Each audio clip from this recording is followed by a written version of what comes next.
बिस्मिल्लाहिर्रहमानिर्रहीम, अस्सलाम वालेकुम। मैं हूं Adeel Waraich. Supreme court of Pakistan में शहबाज शरीफ की बैरून मुल्क रवानगी का जो मामला था उसमें ख़बरें ये चलीं कि जी हुकूमत ने दरख्वास्त वापस ले ली है। इस पर सिद्दीक जान ने अगरचे एक तफसीली वीडियो की है, लेकिन आज जो मेरी वीडियो का जो मौजू है वो पैराग्राफ नंबर 6 है कि पैराग्राफ नंबर 6 ने एक नया पेंडोरा बॉक्स खोल दिया है और शरीफ ख़ानदान जो छुट्टी के दिन भी अदालत से रुजू करे, शरीफ ख़ानदान जिसकी दरख्वास्त जिस दिन वो दायर की जाती है या एतराज़ लगता है उसी दिन एतराज़ दूर करने के लिए समात के लिए मुकर्रर हो जाती है, तो एक जो परसेप्शन है कि इन्हें अदालतों से बड़ी जल्दी रिलीफ मिल जाता है, उससे मुतलिक बड़ी खबर इस फैसले में लिख दी गई है जो उस तरह से रिपोर्ट नहीं हो सकी।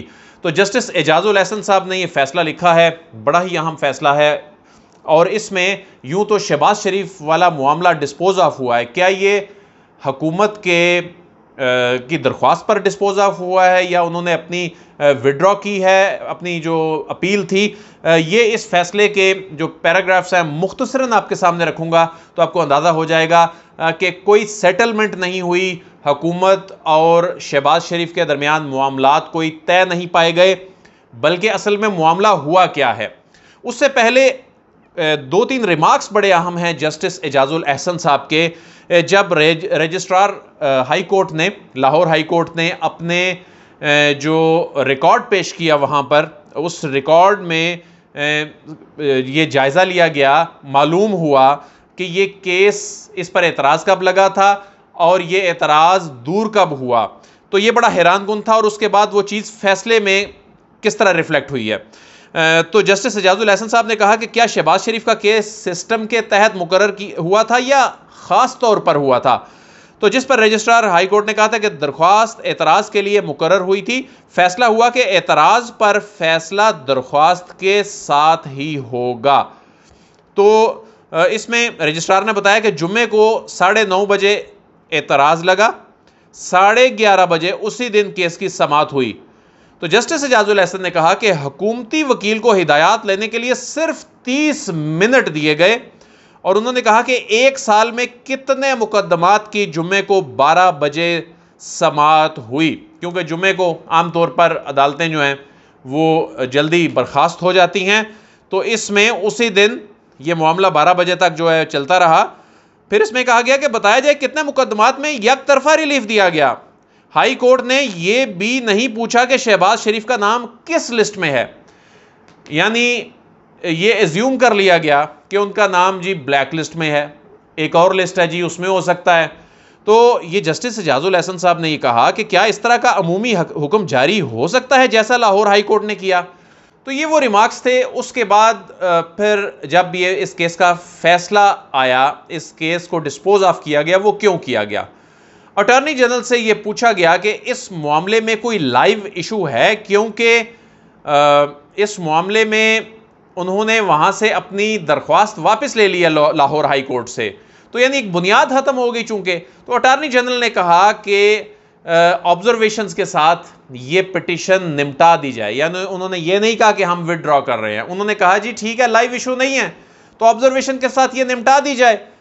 तो 24 मई 2021 का जो अबूरी हुक्म है उसे नज़ीर के तौर पर इस्तेमाल ना किया जाए क्योंकि पिटिशन वापस ले ली गई है, ये अटॉर्नी जनरल का मुतालबा था।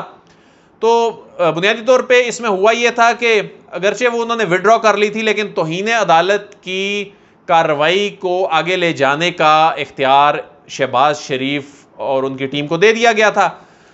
पैराग्राफ नंबर 2 ये कहता है कि आज़म नज़ीर तारड़ ने कहा कि वो तौहीन अदालत की कार्रवाई में कोई दिलचस्पी नहीं रखते किसी भी फोरम पर कि 7 मई 2021 के फैसले की वायलेशन हुई है या उस पर अमल दरामद नहीं हुआ, तो इस पर वो कोई तौहीन अदालत वाले मामले पे नहीं जाएंगे। फिर तीसरा पैराग्राफ में कहा गया कि अटॉर्नी जनरल और शहबाज शरीफ या उनके वकील को सुना गया। चौथे पैराग्राफ में यह कहा गया कि यह वाज़े और क्लियर है कि इस मामले में कोई लाइव इशू नहीं है। जाहिर है बुनियाद उसकी ख़त्म हो चुकी थी क्योंकि रिट पिटिशन वापस ली जा चुकी है। 24 मई का ऑर्डर अबूरी ऑर्डर था जिसे नज़ीर के तौर पर इस्तेमाल नहीं किया जा सकेगा, यह अदालत ने करार दे दिया। और इसमें कहा कि फ्रीक नंबर 1 जो है यानी रिस्पोंडेंट नंबर 1 ने कहा है कि वो 7 मई के फैसले पर अमल दरामद ना होने पर पिटिशनर यानी गवर्नमेंट के खिलाफ तौहीन अदालत की कार्रवाई परसू नहीं करेगा। ये उन्होंने अंडरटेकिंग एक किस्म की दे दी। उसके बाद ये तौहीन अदालत वाला मामला वहीं रुक गया और जिसके बाद अटॉर्नी जनरल ने कहा ठीक है जी, ये इसको आप डिस्पोज ऑफ करना चाहते हैं तो कर दें। लेकिन ये कहीं भी नहीं अदालती फैसले में लिखा कि हुकूमत ने ये वापस ली है, जो ये रंग देने की कोशिश की जा रही है कि मामला सेटल हो गया है।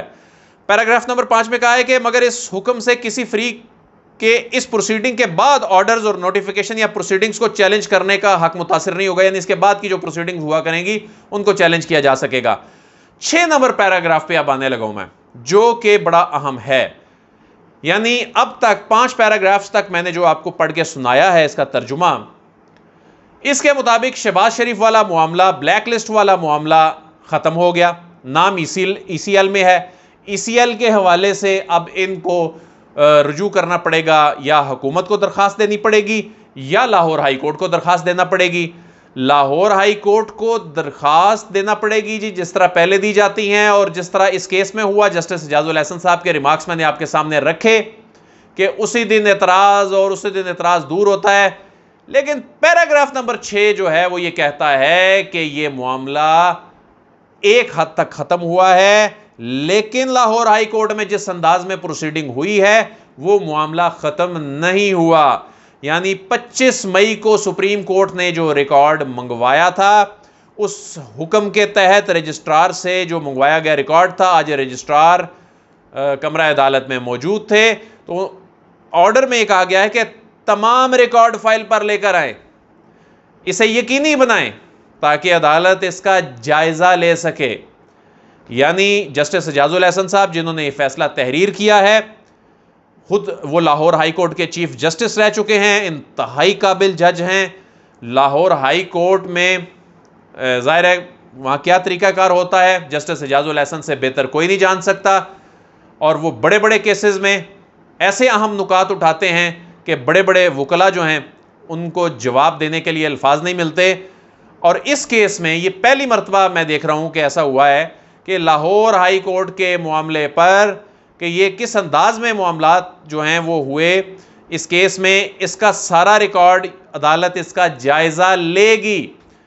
यानी इसके बाद जो लाहौर हाई कोर्ट से रुजू करने का मामला है, तो शरीफ ख़ानदान के लिए वहाँ से रिलीफ लेना इतना आसान नहीं होगा, क्योंकि ये मामला सुप्रीम कोर्ट में इसका जायज़ा, इसको एग्जामिन होना है इस रिकॉर्ड को जो इससे पहले हो चुका है।